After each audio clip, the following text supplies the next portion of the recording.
Assalamualaikum warahmatullahi wabarakatuh. Berjumpa kembali dengan saya Muzaki di channel Madu Santri. Pada kesempatan kali ini saya akan membahas hama pada tanaman cabai, yaitu trip. Sebelum kita melanjutkan video ini seperti biasa kita klik dulu tombol subscribe dan klik tombol loncengnya agar tidak ketinggalan video kami selanjutnya. Pengendalian hama trip pada tanaman cabai. Tanaman cabai adalah salah satu tanaman yang membutuhkan perawatan intensif. Hama dan penyakit yang begitu kompleks pada tanaman cabai mengharuskan para petani untuk belajar dan terus belajar. Pengamatan dan pencegahan harus selalu dilakukan, sebab jika terlambat serangan hama dan penyakit sulit untuk dikendalikan. Penanganan sejak dini adalah cara yang paling tepat untuk mengendalikan serangan hama dan penyakit pada tanaman ini. Sejak penyemaian, persiapan lahan, penanaman, perawatan sampai masa panen petani harus betul-betul serius mempelajari segala aspek tentang tanaman cabai ini. Hama yang sering menyerang tanaman cabai adalah hama thrips, Thrips parvispinus carni, dan kutu daun, Apididae. Hama thrips menyerang tanaman dengan menghisap cairan permukaan bawah daun, terutama daun-daun muda. Serangan ditandai dengan adanya bercak keperak-perakan. Daun yang terserang berubah warna menjadi coklat tembaga, mengeriting atau keriput dan akhirnya mati.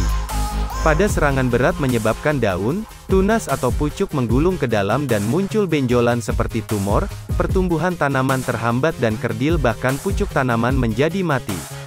Hama ini merupakan vektor penyakit virus mosaik dan virus keriting. Pada musim kemarau perkembangan hama sangat cepat, sehingga populasi lebih tinggi sedangkan pada musim penghujan populasinya akan berkurang karena banyak thrips yang mati akibat tercuci oleh air hujan. Hama ini bersifat polifag yang artinya memiliki banyak tanaman inang baik dari tanaman pangan, hortikultura, perkebunan, maupun gulma, dengan tanaman inang utama cabai, bawang merah, bawang daun, jenis bawang lainnya dan tomat, sedangkan tanaman inang lainnya tembakau, kopi, ubi jalar, waluh, bayam, kentang, kapas, tanaman dari famili Cruciferae, Crotalaria dan kacang-kacangan. Kerusakan yang ditimbulkan oleh hama thrips, karena daun ditusuk dan dihisap cairannya, maka kelihatan bercak perak.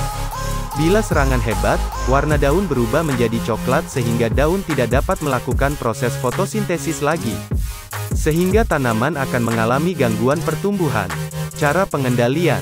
1. Menggunakan tanaman perangkap seperti kenikir kuning. 2. Menggunakan mulsa perak. 3. Sanitasi lingkungan dan pemotongan bagian tanaman yang terserang thrips. 4. Penggunaan perangkap warna kuning sebanyak 40 buah per H atau 2 buah per 500 meter persegi yang dipasang sejak tanaman berumur 2 minggu. Perangkap dapat dibuat dari potongan bambu yang dipasang plastik map warna kuning. Plastik diolesi dengan lem agar thrips yang tertarik menempel. Apabila plastik sudah penuh dengan thrips maka plastik perlu diganti. 5. Pemanfaatan musuh alami yang potensial untuk mengendalikan hama thrips, antara lain predator kumbang Coccinellidae, tungau, predator larva Chrysophidae, kepik Anthochoridae dan patogen Entomoptora sep. 6. Pestisida digunakan apabila populasi hama atau kerusakan tanaman telah mencapai ambang pengendalian, serangan mencapai lebih atau sama dengan 15% per tanaman, atau cara-cara pengendalian lainnya tidak dapat menekan populasi hama.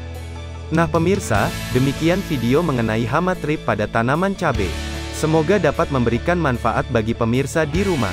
Terima kasih, wassalamualaikum warahmatullahi wabarakatuh.